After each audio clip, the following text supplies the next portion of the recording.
Anisha, Team Exeter, thank you so much for the opportunity. It's the afternoon, it's post lunch. And for those who have joined in, heartfelt thank you. I have about 20 minutes for the session, and without wasting any more time, let me share my screen to give you a summary of what I would like to share with everybody today.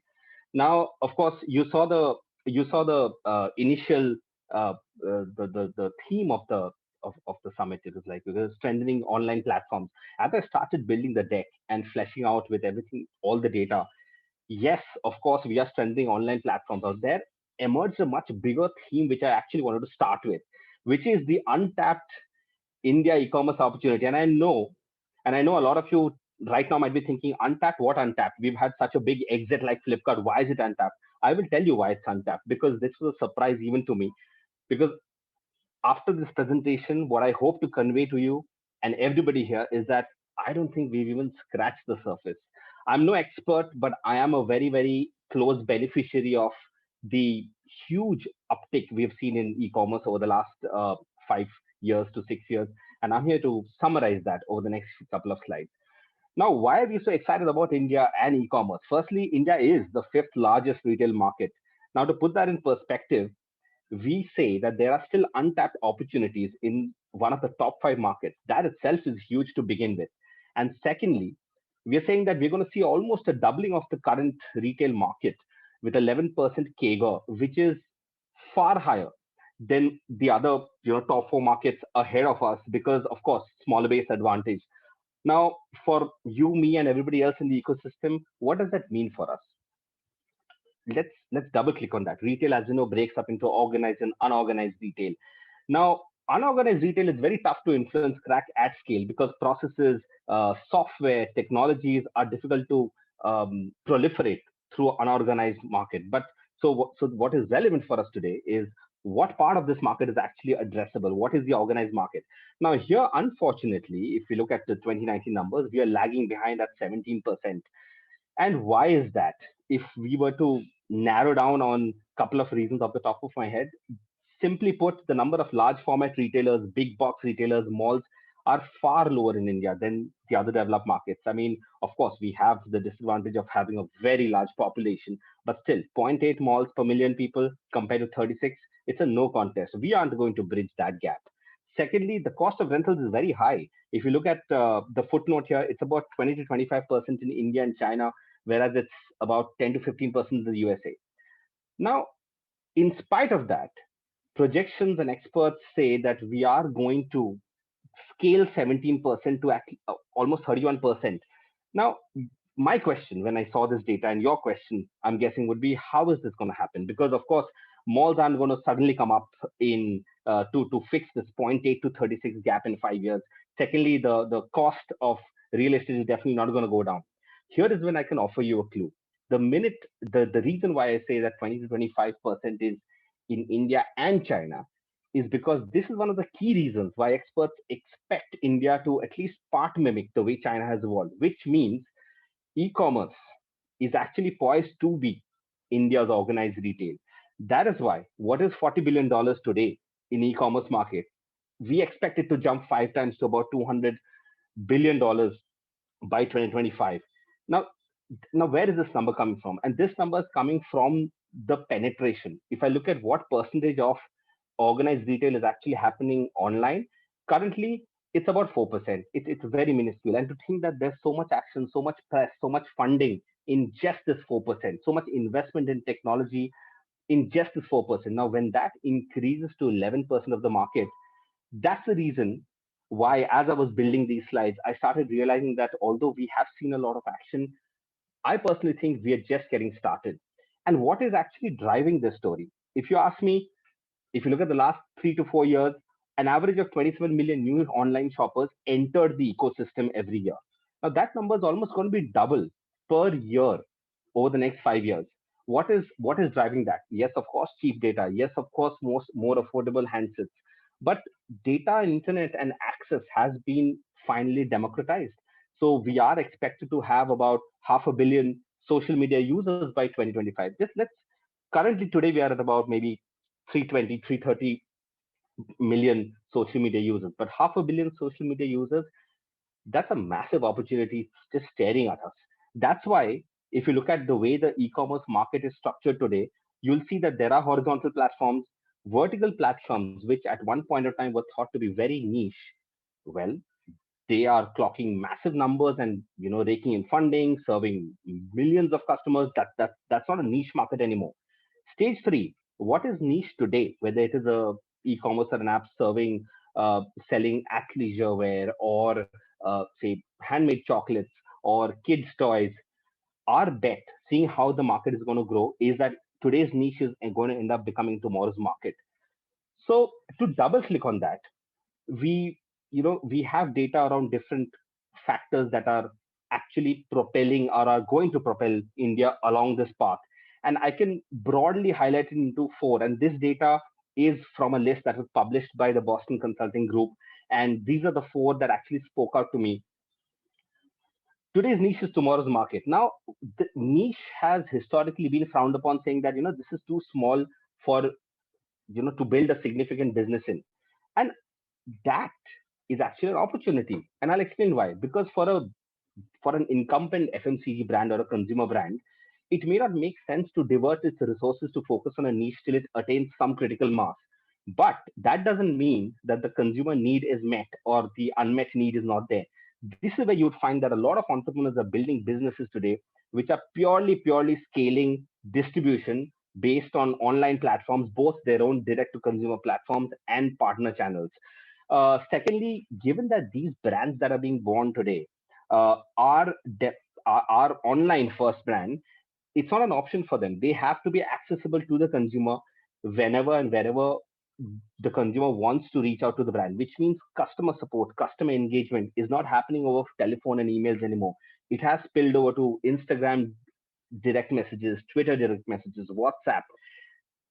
Our audience, the new audience, this age of instant gratification audience, the millennials, Gen Z, they have stopped looking at brands as some obtuse, distant name and a logo. The personification of brands has already started, and my bet is that it will soon be complete. But I keep saying that by 2025, it will actually not matter whether you're selling a battery or a diaper or beauty products. You will have to communicate to a captive audience, which means the time to start creating content around your narrative, around building your own audience starts now. Second, I think this is my most favorite statistic of the entire deck. 10% of online shoppers were women in 2016. That number today is 44%. 44%.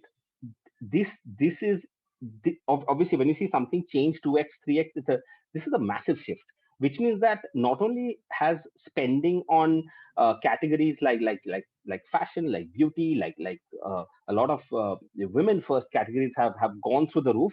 Their influence on online purchases have also started mimicking the influence which women have on offline commerce, which means that this is just set to grow. Now, we all know that there is a white space that a lot of brands have started to decide what to manufacture. And I think these white spaces, these niches, the search for niches are just beginning. And the reason why I say that today's niche is tomorrow's market is because, I mean, look at, let's take Mama, for example, or Wow, for example, these brands. I mean, uh, apple cider vinegar wasn't discovered by any, FMCG player. ACV shampoo became a raging hit and it literally put Wow on the map. Similarly, whatever Mama is doing with their range of, onion-led products, these haven't come out of an FMCG research laboratory. Let's take a minute to appreciate that. This has come through a set of scrappy entrepreneurs and their teams actually figuring out the customer and their unmet needs by talking to them, by reading their reviews, by net promoter scores, and actually figuring out that okay, this is an unmet need. This is not there in the market, and I think I can fulfill that need.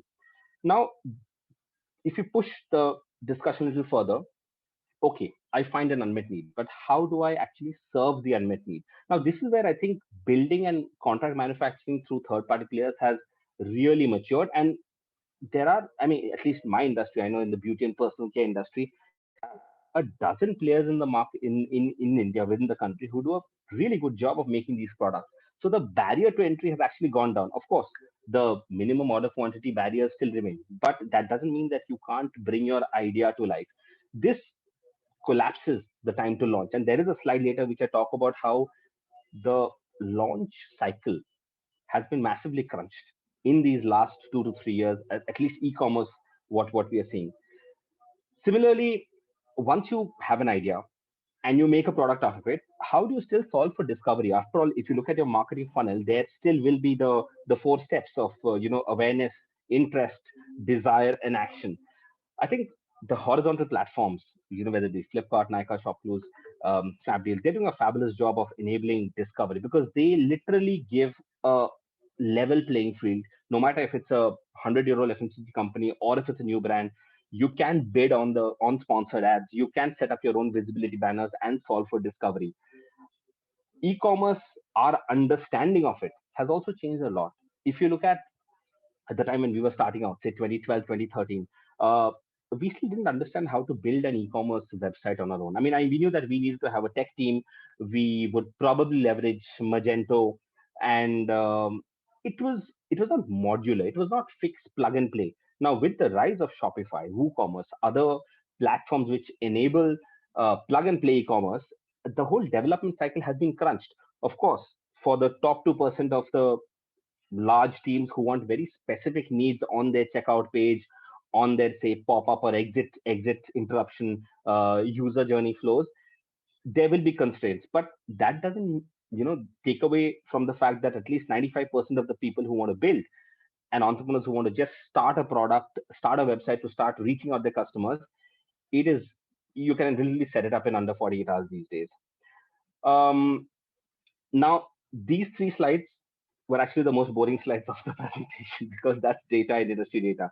What I can do now is talk about what I have seen, which is the color cosmetics and the beauty and personal care industry from up close, and share a bit about how we went about this. So, for example, I know that two couple of years into serving our customer online, when we looked at the whole color cosmetics market, we noticed something very interesting. We saw that if you look at some of the other players and really, really large, well-known players in the market, we saw if you take a red lipstick of their own most popular product, we saw price laddering, which was great. It was very impressive, but it sort of begged the question that why is there a why is there a bit of a white space in the middle? And of course, I'm not saying we were the only smart ones to see it because eventually, I mean, Lakme had a Lakme Absolute over there, Color Bar moved up in price point. But when we looked at this and mapped it, the first question we asked was that maybe not many people shop in that price band. So the question we asked ourselves: will the audience move up in price point? And if it is there, can there be a place with less competition where we can build something? Similarly, if you look at brand personalities, some of the biggest and the most revered brands in the market, I mean, they cater to very large audience segments. And I'll explain what I mean by that. I've taken two examples, both fabulous, fantastic brands, but you could see the difference in positioning. That Maybelline was going after the younger target audience, with a pretty bubbly teen vibe around it, whereas at the other end of the spectrum, we had somebody that was more premium, rich, expensive, which were two very well defined target audiences. Now, because we were selling directly to the online beauty shopper, and there were very few, so I would say they were early adopters at the time, we discovered a third set. Absolutely true that this was a very niche set, but they were different. I mean, they seemed this audience group did not seem to be as influenced by, say, a celebrity holding a product and saying, you know what, this is the product I use. They depended more on peer reviews. They depended more on actually learning about the brand and the products.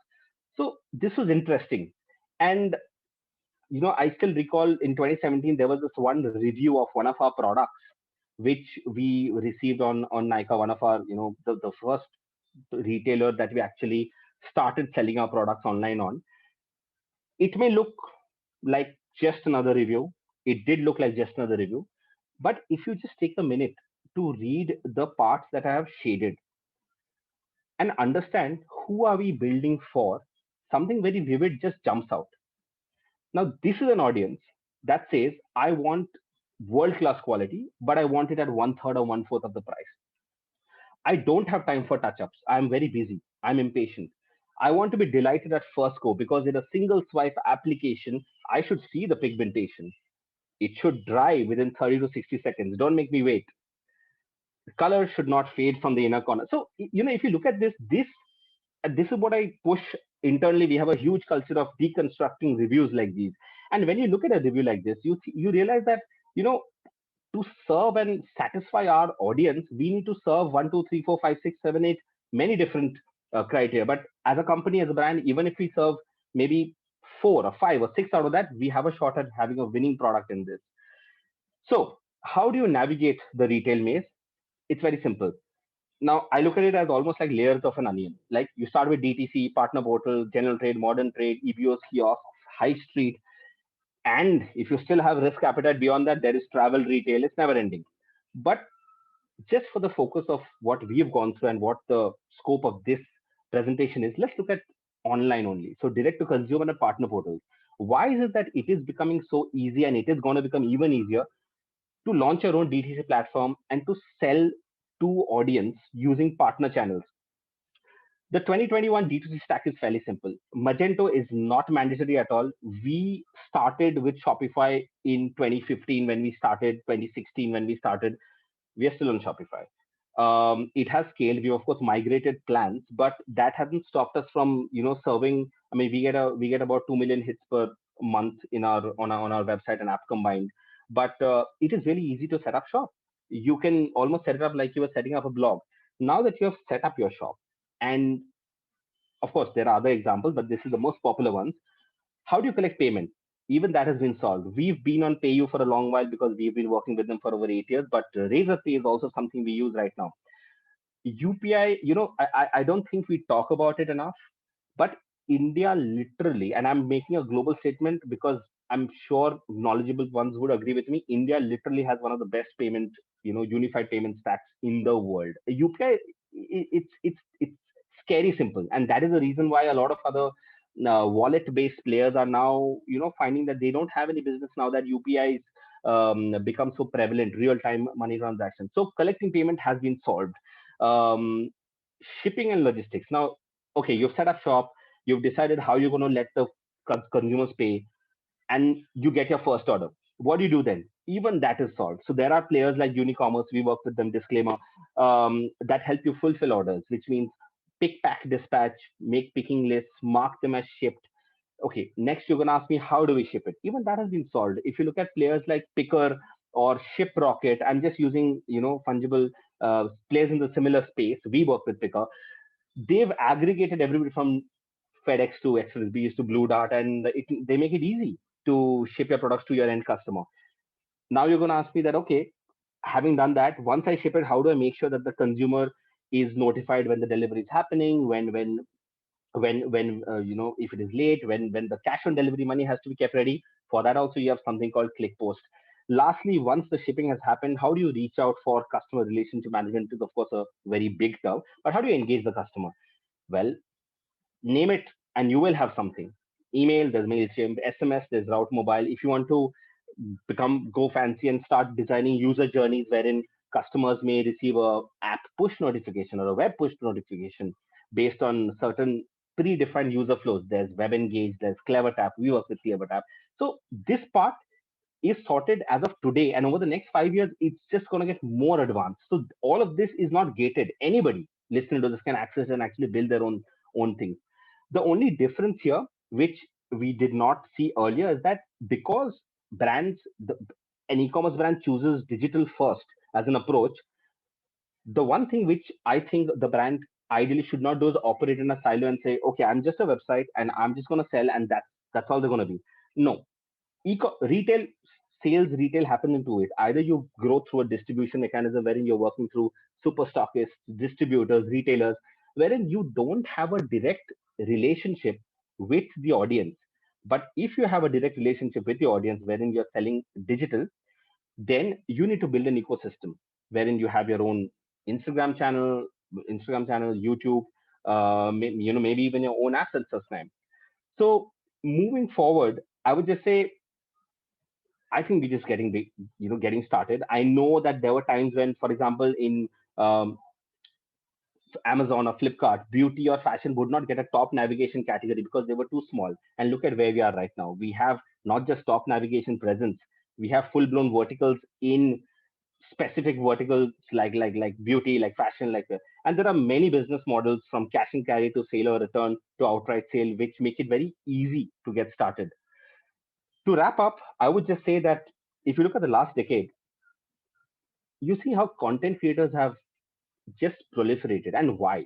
Because when you create something, you need two things. One, you need tools to create, and you need tools to distribution. And the last decade actually gave our content creators that. There was WordPress for text, for images there was Snapseed, Lightroom, for video there's Movie Maker, for podcasts and audio there was Anchor FM, and to distribute there was, of course, Facebook, Instagram, YouTube, Apple Podcast.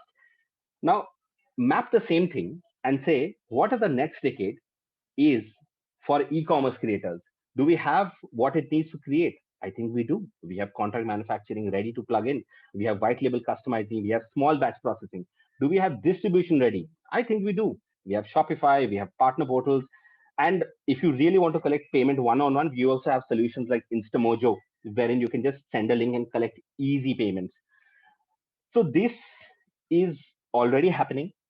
If you look at the last 5 years, the incumbents haven't been too active in launching brands to sell on e-commerce and to grow. Whereas if you look at the number of direct to consumer brands, over 600 brands have been launched. And all of them, at least 99% of these brands, you would find that they have chosen e-commerce as a route, which is why it makes me believe, and hopefully you also believe, that there is a huge opportunity that's staring at us right now. I will end by circling back to our own experience over the turbulent year that 2020 was. This is actually a slide of our net revenues indexed to our January revenues. Today, our investors are happy with this, but I can tell you for sure that given how the pandemic hit retail, the only reason why we bounced back was because we were not dependent on the majority of the market, which is the 95%, which is traditional retail. We were very bullish on e-commerce, and the minute the lockdown was relieved, we started seeing that come back to action. Now, of course, retail is back, but I think this is not going away. This is here to stay. And for everybody who's listening, I hope that, wish you the best to build forward. And if you have any questions, I'm happy to take them now, or you can reach me on my Twitter, Instagram to discuss as well. So thank you, everyone. Thank you, Anisha, I hope I Mr. didn't overshoot the time. No, thank you so much. We have one question from you, Mr. Mukherjee. So Sure. the audience wants to know what is the main technology that newbie e-commerce companies are deploying in India, be it to launch, be it to scale up. Is it AI, AR, VR? Or what do you think is the go-to technology? So AI, ML, VR are there. It's the future. But if the context is that what do I do when I start up, I think the let's not forget that e-commerce is actually selling something, which means product market fit is most important when you're starting up. And to test whether whatever you've created at the price point you've created, the customer is willing to buy, AIML can happen later. I would still recommend to follow a tech stack like this, wherein you sign up with one of the tech platforms, e-commerce platforms, plug and play ones, whether it be Shopify, Magento, WooCommerce. Shopify would be my preference. It is very simple, and just get started, selling to your customer. Mr. Mukherjee, I have one question from my side. Request you to Please. answer it briefly. You said that during the pandemic lockdown, your company has benefited. A lot of e-commerce companies have benefited. Now, Yes. going forward, and you perhaps come back to normal life, how do you build your brand online if you're a complete newbie? As somebody, as an online shopper, I like convenience, but then I go to the brands I already know of. Why should I try out a new brand? Now, so I think you've hit a very interesting point. You're like, if I'm already used to purchasing a brand, why should I try a new brand? The problem or the challenge is that a lot of the legacy brands haven't moved outside their traditional distribution channels to try and communicate to the audience, whether it be on like erstwhile TikTok or even Instagram or YouTube. And there are, on one side, there are legacy brands which are not doing anything, and on one side there are direct to consumer new age brands that are really investing a lot of money and effort in building that. So beyond the point, the audience does find it more authentic to talk to a brand on Instagram or on YouTube to solve their queries, especially for categories where there's more education. Beauty has a bit of education involved in it, hence we've benefited largely from it. But I think the same may hold true for fashion and other categories as well. We have one last question from Mr. Sunil Chiplunkar. He's the vice president of in a group pharma company. He wants to know, can you give us an example of how personalization of brands is happening? We have oral care brands, and some dentists now wanted tailor-made toothpaste with their clinic name as a brand name. Could you suggest us, a solution here? So so personalization. There is a brand in the US called Hello Products. I think that's their tag. That's their Instagram user handle. I think the way they have developed a direct relationship with the audience is fantastic. So if you can, Mr. Sunil, please check out Hello Dental Products from the US. But so for the second part of your question, I think it's not scalable to have a separate product line named after a specific clinic. I mean, of course, whenever we are starting new, the partners will ask for anything, but it is absolutely not scalable. At best, it can be a short-term campaign, like say Kurkure putting their customers' photograph on their package, but it's a very short-term campaign. It's not feasible for the long term, as far as my limited knowledge goes.